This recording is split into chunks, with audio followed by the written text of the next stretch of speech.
Jadi Bapak Ibu yang saya hormati, jadi untuk menambah ketakwaan kita, amalkan zikir.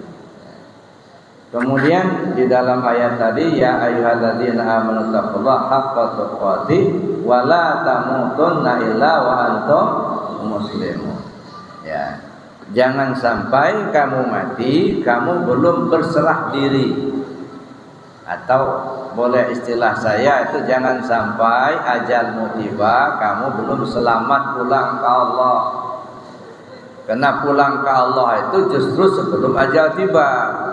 Jadi kita kembali kepada Allah itu sebelum ajal kita tiba, sebelum kematian itu datang.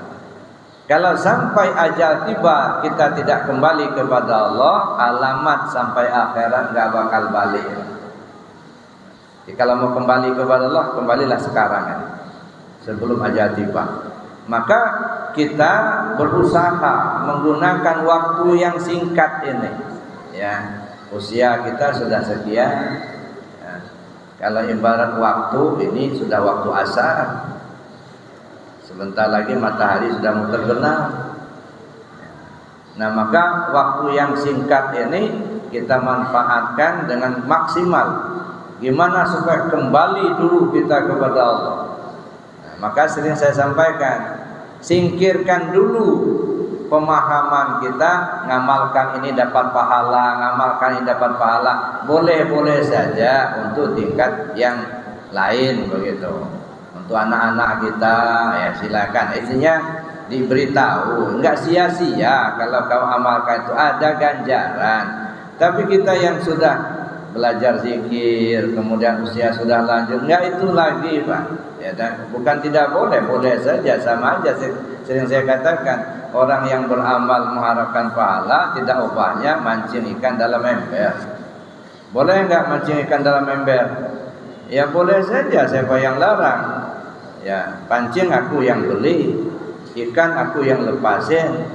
Ya, yang mancing aku, terserah siapa yang melarang.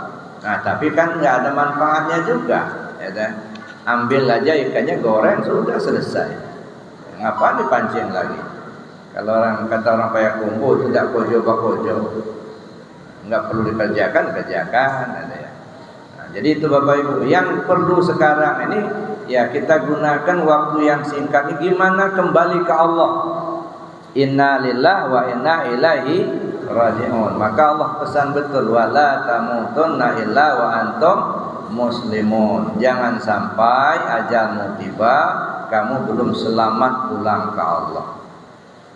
Jangan sampai kematianmu datang kamu belum berserah diri kepada Allah. Nah, ini muslimun bisa diartikan berserah diri, ya, nyerah kepada Allah. Nah, bagaimana cara kita berserah diri kepada Allah? Nah, ini perlu kita kaji lebih jauh. Tapi isyarat-isyarat itu sudah banyak, ya. Nah, ini sebentar lagi kan kita melaksanakan hari raya Idul Adha. Idul Adha itu artinya ya hari raya kurban lah begitu. Ya, insyaallah kita bagi-bagi daging lah nanti. Hari raya kurban. Jadi ada dua hari raya, ada hari raya Idul Fitri, ada hari raya kurban. Nah, bedanya apa? Pada waktu menakib yang lalu kalau nggak salah sudah pernah kita kaji. Hari raya Idul Fitri itu mengembalikan sifat. Mengembalikan sifat. Ya, sifat Allah yang disifatkannya kepada kita kembalikan kepada Allah. Beda dengan Idul Adha.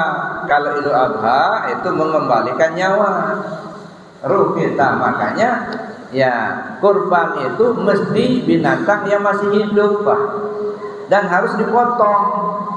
Gak boleh korban itu diganti dengan duit. Ya, kita buat korban tapi gak nyembelih kambing, sedekah saja kita. Ya, gak bisa juga. Atau kita beli aja daging di pasar begitu, kita bagi-bagikan.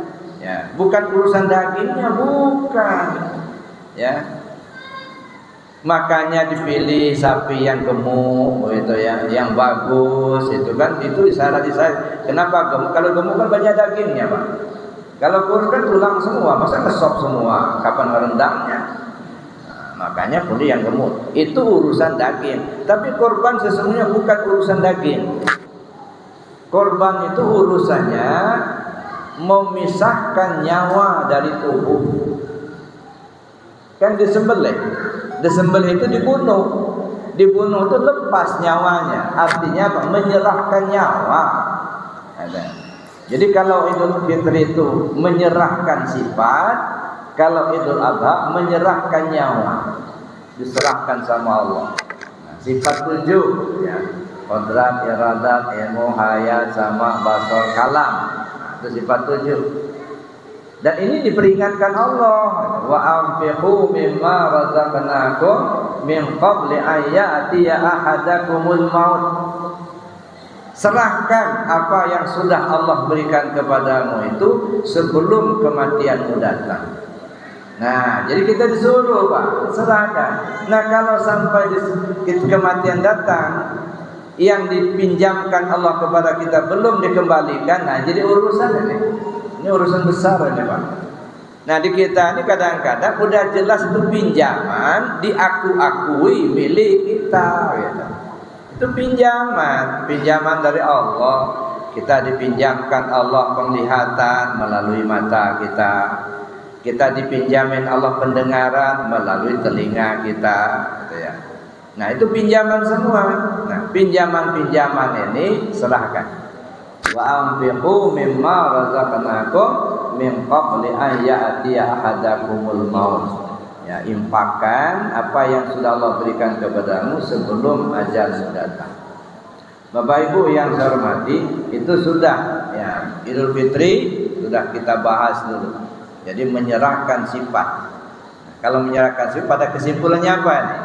Pada kesimpulannya dalam kata-kata atau dalam lafaz, la hayyun, la alimun, la sami'un, la basirun, la qadirun, la muridun, la mutakallimun bil haq illallah. Nah, itu yang kita serahkan. Artinya tidak diakui milik kita atau menyerahkan itu. Gimana cara menyerahkannya? Yang enggak diakui gitu. Bukan menyerahkan kayak kita menyerahkan barang sama teman kita, itu tidak begitu. Tidak diakui itu sebagai milik kita, tapi serahkan kepada Allah. Nah, barang sudah diserahkan tentu sudah tak punya. Kalau sudah kita tak punya, berarti yang punya itu siapa? Allah yang punya. Kalau Allah yang sudah punya, maka kita lepas. Dalam artian lepas itu artinya kita sudah sepenuhnya tidak merasakan adanya kita lagi. Nah, kalau kita masih merasakan adanya kita, itu belum diserahkan.